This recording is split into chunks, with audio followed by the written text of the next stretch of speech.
Assalamualaikum warahmatullahi wabarakatuh.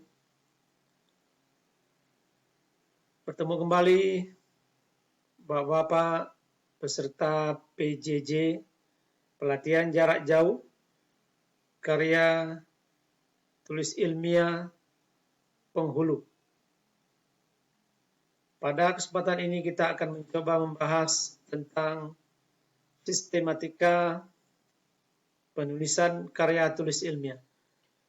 Namun, kita akan merujuk kembali hal-hal yang telah kita diskusikan pada materi pelatihan sebelumnya. Yang mana karya tulis ilmiah itu merupakan karya tulis yang isinya berusaha memaparkan suatu pembahasan secara ilmiah yang dilakukan oleh seorang penulis atau peneliti. Apa gunanya? Untuk memberitahukan sesuatu hal secara logis dan sistematis kepada para pembaca. Karya ilmiah biasanya ditulis untuk mencari jawaban mengenai sesuatu hal dan untuk membuktikan kebenaran tentang sesuatu yang terdapat dalam objek tulisan tersebut.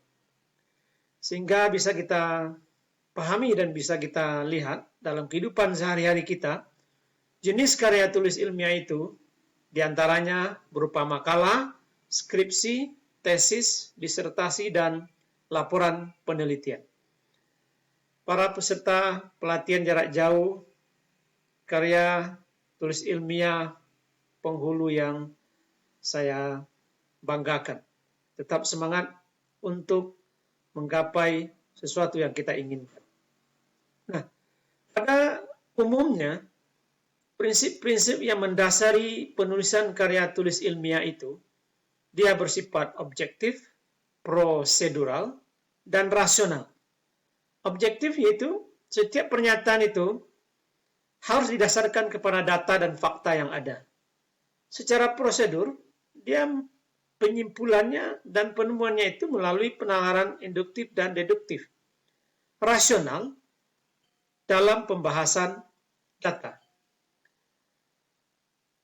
Para peserta yang saya hormati, beberapa tujuan di antara karya tulis ilmiah itu, dia memberi penjelasan, memberi komentar atau penilaian, memberikan saran, menyampaikan sanggahan, dan membuktikan hipotesis. Nah, inilah tujuan karya tulis ilmiah ini. Sehingga para pembacanya mendapatkan penjelasan, para pembacanya membaca komentar dan bisa menilai, dan para pembacanya menerima saran apa yang disampaikan oleh penulis, sehingga selanjutnya para pembaca bisa juga menerima, oh ini adalah sanggahan dari seorang penulis. Dan selanjutnya, para pembaca pun bisa membuktikan bahwa ini adalah pembuktian dari hipotesis yang penulis sampaikan.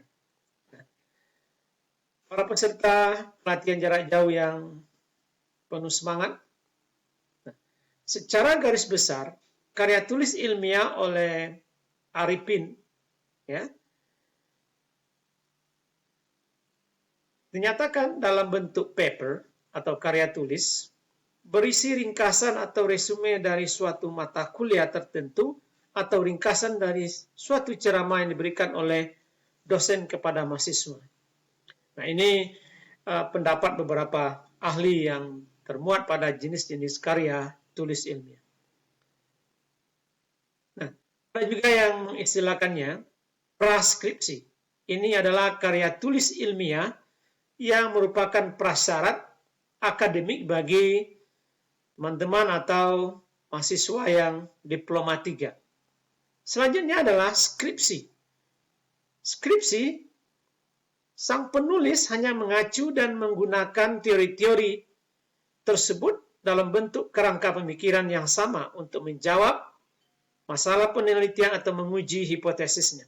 Nah, ini udah lumrah kita lakukan dan ketika mendapat gelar sarjana atau S1. Para peserta pelatihan jarak jauh yang saya banggakan. Selanjutnya adalah tesis. Makanya apa tesis statementnya? Yang mana seorang penulis mengacu dan menggunakan teori-teori yang telah ada Teori yang telah ada tersebut, dan dia mengembangkannya sendiri dalam bentuk kerangka pemikiran untuk menjawab masalah penelitian atau menguji hipotesisnya. Berarti dia hanya dengan teori-teori yang ada, dia kumpulkan, dan nanti pemikirannya itu menjawab masalah penelitian yang menguji hipotesisnya. Jadi hanya dia berdasarkan teori-teori yang sudah ada. Sehingga banyak terjadi dalam tesis ini adalah studi kepustakaan. Nah, berbeda dengan disertasi. Nah, ini umumnya untuk mahasiswa doktor. Disusun berdasarkan kerangka pemikiran baru, jelas mengacu kepada teori-teori lain yang telah ditemukan sebelumnya. Tapi intinya di sini kalau disertasi, berdasarkan kerangka pemikiran baru. Namun, kerangka pemikiran tersebut diformulasikan sendiri oleh penulisnya. Sehingga penulisnya memiliki pemikiran baru yang original. Walaupun dia masih tetap mengacu kepada teori-teori lain yang sebelumnya. Para peserta yang saya banggakan. Nah, selanjutnya adalah karya tulis ilmiah bidang penelitian. Nah, Bapak-bapak peserta, dia bisa berupa naskah seminar. Kita telah banyak melihat dan pernah ikut seminar yang disampaikan oleh narasumber pada naskah seminar itu, umumnya hasil penelitian, bisa jadi, apakah itu dia studi pustaka atau studi lapangan. Nah, naskah seminar adalah karya yang berisi uraian dari topik yang membahas suatu permasalahan yang akan disampaikan dalam forum seminar. Nah, ada juga yang disebut dengan naskah bersambung. Bentuk tulisan bersambung ini juga mempunyai judul dengan pokok bahasan yang sama. Hanya penyajiannya saja yang dilakukan secara bersambung. Atau disebut juga dengan serial. Seperti kalau di televisi yang komersial, ada drama bersambung dan sebagainya. Bapak peserta pelatihan jarak jauh yang saya muliakan. Nah, 2. Laporan hasil penelitian. Laporan adalah bagian dari bentuk karya tulis ilmiah yang cara dan penulisan dilakukan secara relatif singkat. Nah, penelitiannya memakan waktu yang banyak. Nah, ketika menulis laporan karya tulis ilmiahnya, memang sebetulnya tidaklah secara relatif singkat. Memang membutuhkan waktu juga. Nah, disinilah banyaknya hasil penelitian itu setelah ada data dan sebagainya. Nah, ketika melaporkan hasil, mungkin terkendala dan sebagainya. 3. Jurnal penelitian. Jurnal penelitian adalah buku yang terdiri atas karya ilmiah yang isinya berupa hasil penelitian dan resensi buku. Nah, jurnal penelitian ini merupakan wadah di mana kita nanti juga akan bertemu pada materi berikutnya tentang publikasi ilmiah, di mana kita akan publikasikan hasil karya tulis ilmiah kita itu. Di antaranya dalam bentuk jurnal penelitian. Kita akan bahas pada materi berikutnya. Bapak-bapak serta pelatihan jarak jauh karya tulis ilmiah penghulu. Nah, sistematika atau tahap-tahap penulisan karya ilmiah atau karya tulis ilmiah itu sebetulnya hanya ada 3 tahapan. Seperti kita atau bapak-bapak ketika memberikan ceramah, memberikan arahan, atau menyampaikan pengajian-pengajian di masjid, ataupun di tempat-tempat, ataupun menyampaikan khutbah. Jadi, intinya ada pendahuluan, ada pembahasan, dan ada penutup. Walaupun itu hanya ceramah singkat. Jadi kita tidak akan terlepas dari 3 tahap itu.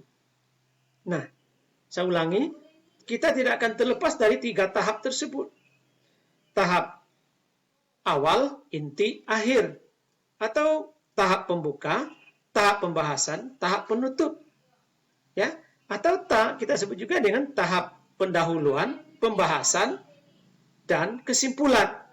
Nah, untuk karya tulis ilmiah, mungkin istilahnya aja yang berbeda. Tahap pertamanya adalah pra-penulisan. Tahap kedua adalah penulisan. Dan yang ketiga adalah tahap perbaikan. Bapak-bapak peserta pelatihan jarak jauh yang saya hormati, kita akan coba membicarakan secara singkat satu persatunya. Nah, namun pada prakteknya, proses ini akan menjadi 4 tahap. Kenapa? Bisa kita lihat di sini. Tahap persiapan atau pra-penulisan adalah ketika kita sebagai seorang penulis menyiapkan diri, mengumpulkan informasi, merumuskan masalah, menentukan fokus, mengolah informasi tersebut, menarik tafsiran terhadap realitas yang dihadapinya, secara berdiskusikah, membacakah kita, mengamati-kah kita, dan lain-lain yang memperkaya masukan kognitif yang akan diproses selanjutnya. Intinya, pra-penulisan, ketika kita, informasinya begini. Berarti saya harus fokus dalam hal ini. Setelah itu kita coba mengolah informasinya. Ternyata ini yang harus saya lakukan. Nah, selanjutnya, tahap inkubasi. Ketika penulis memproses informasi yang dimilikinya sedemikian rupa, sehingga mengantarkannya pada ditemukannya pemecahan masalah atau jalan keluar yang dicarinya. Jadi, mengantarkan kita menemukan pemecahan sebuah masalah, tentu dengan kemampuan kita membaca, kemampuan kita berdiskusi, dan mencari jalan bagaimana hal ini bisa diselesaikan. Tahap berikutnya adalah tahap iluminasi. Ini adalah ketika datangnya inspirasi atau insight, yaitu gagasan datang seakan tiba-tiba saja. Ketika kita sedang sendiri atau sedang melakukan sesuatu, ada aja loncatan dari pikiran kita. Nah, terkadang iluminasi ini tidak mengenal tempat dan waktu. Terkadang tiba-tiba saja, inilah saya harus lakukan. Inilah cara untuk menyelesaikan masalahnya. Inilah disebut dengan tahap iluminasi. Nah, tahap akhir, yakni bagaimana kita memverifikasi apa yang telah kita tuliskan sebagai hasil dari tahapan iluminasi itu diperiksa kembali atau cek recheck. Nah, kita melakukan seleksi, disusun sesuai dengan fokus tulisan. Mungkin ada bagian yang tidak perlu dituliskan atau hal-hal yang perlu ditambahkan dan lain-lain. Nah, sehingga nanti kita memiliki kemampuan bagaimana kita memulai, bagaimana kita memprosesnya, dan bagaimana kita mengakhirinya. Yang jelas, ya, sistematikanya tidak berbeda dengan yang telah bapak-bapak lakukan selama ini, apakah sebagai penceramah, sebagai pemberi pengajian di tengah masyarakat, cuman caranya aja yang berbeda. Kalau selama ini pendahuluannya langsung disampaikan di depan umum, sekarang dilakukan dengan menulisnya. Mungkin memindahkan dari kebiasaan selama ini hanya menyampaikan dengan secara oral atau secara lisan, sekarang disampaikan dengan secara tulisan. Bapak-bapak peserta pelatihan jarak jauh yang saya muliakan, demikian, terima kasih, tetap semangat. Semoga video singkat ini akan membantu pemahaman kita tentang sistematika penulisan karya tulis ilmiah. Demikian saja. Assalamualaikum warahmatullahi wabarakatuh.